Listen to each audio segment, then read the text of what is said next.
जैन दर्शन में काल तत्व।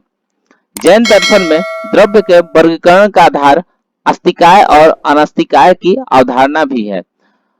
कलयति इति काल जो व्यतीत होता है या जाना जाता है वह काल है। जैन तथा बौद्ध दर्शन में काल की संकल्पना विस्तार से की जाती है। जैन दर्शन में वैदिक दर्शनों की भांति ही काल को एक द्रव्य के रूप में स्वीकार किया गया है। कोई कोई आचार्य को स्वतंत्र नहीं मानते हैं। इनका अभिप्राय है कि धर्म आदि जड़ और चेतना द्रव्यों का पर्याप्त ही काल है। इनके मत से लोक, अधर्म, आकाश, पुद्गल और जीव ये 5 अस्तिकाय रूप है। षट दर्शन समुच्चय के संपादक डॉक्टर महेंद्र कुमार जैन के अनुसार जो आचार्य काल को स्वतंत्र छठवां द्रव्य मानते हैं, उनके मतानुसार इस लोक में 6 द्रव्य पाए जाते हैं, अतः लोक षडात्मक है। इन 6 द्रव्यों में धर्म, अधर्म, आकाश, पुद्गल और जीव ये 5 अस्तिकाय माने गए हैं, जबकि काल की अनास्तिकाय माना गया है। अधिकांश जैन दार्शनिकों के अनुसार काल का अस्तित्व तो है किंतु उसमें कायत्व नहीं है, अतः उसे अस्तिकाय के वर्ग में नहीं रखा जा सकता। व्युत्पत्ति की दृष्टि से अस्तिकाय 2 शब्द के मेल से बना है, अस्ति प्लस काय। अस्ति का अर्थ है सत्ता या अस्तित्व और काय का अर्थ है शरीर, अर्थात जो शरीर रूप में अस्तित्ववान है वह अस्तिकाय है।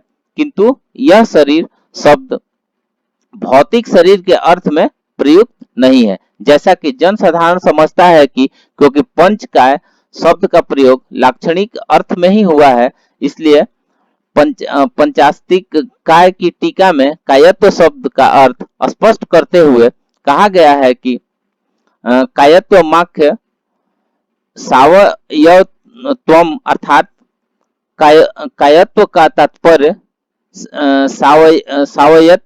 सावयत्य है, जो अवयवी द्रव है वे अस्तिकाय है, और जो निरवयवी द्रव है वे अनास्तिकाय है। अवयवी का अर्थ अंगों से युक्त है, दूसरे शब्दों में विभिन्न अंश या हिस्से वह अस्तिकाय है। साथ ही कायत्व का अर्थ विस्तार युक्त होना भी है। जो द्रव्य विस्तारवान है अस्तिकाय है और जो विस्तार रहित है वही अनास्तिकाय है। जैन दर्शन काल का अनास्तिकाय द्रव्य मानता है। प्रश्न उठता है कि काल को अस्तिकाय क्यों नहीं माना जा सकता?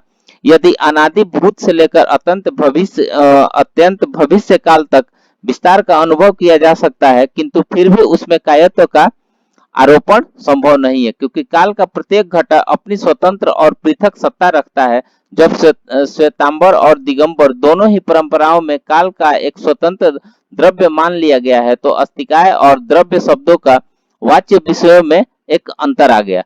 जहां अस्तिकाय के अंतर्गत जीव, धर्म, अधर्म, आकाश और पुद्गल ये 5 द्रव्य माने गए हैं, वहां द्रव्य के अवधारणा के अंतर्गत जीव, धर्म, अधर्म, आकाश, पुद्गल और काल ये सद्रव्य माने गए हैं।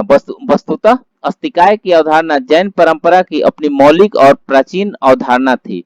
उसे जब वैशेषिक दर्शन की द्रव्य की अवधारणा के साथ स्वीकृत किया गया तो प्रारंभ में ये 5 अस्तिकायों को ही द्रव्य माना गया, किंतु जब काल को एक स्वतंत्र द्रव्य के रूप में मान्यता प्राप्त हो गई तो द्रव्यों की संख्या 5 से बढ़कर 6 हो गई। अब नेक्स्ट देखते हैं काल द्रव्य। काल द्रव्य को अनास्तिकाय वर्ग के अंतर्गत माना गया है। जैसा कि हम पूर्व में ही सूचित कर चुके हैं कि आगमिक युग तक जैन परंपरा काल में काल को स्वतंत्र द्रव्य मानने के संदर्भ में पर्याप्त मतभेद था। आवश्यक चूर्णी में काल के स्वरूप में संबंध में निम्न 3 मत का उल्लेख हुआ। पहला, कुछ विचारक काल को स्वतंत्र द्रव्य न मानकर पर्याय रूप मानते हैं। दूसरा, कुछ विचारक उसे गुण मानते हैं। थर्ड वन हो जाएगा, कुछ विचारक उसे स्वतंत्र मानते हैं। श्वेतांबर परंपरा में 7वीं सदी तक उस संबंध में 3 विचारधाराएं प्रचलित रही और श्वेतांबर आचार्य अपनी मतानुसार उनमें से किसी एक को का पोषण करते रहे, जबकि दिगंबर आचार्यों ने एक मत से काल को स्वतंत्र द्रव्य माना। जो विचारक काल को स्वतंत्र द्रव्य नहीं मानते थे, उनका तर्क यह था कि यदि धर्म, अधर्म, आकाश, पुद्गल और जीव अपनी अपनी अवस्थाओं में स्वतः ही परिवर्तित होते रहते हैं, तो फिर काल को स्वतंत्र द्रव्य मानने की क्या आवश्यकता है।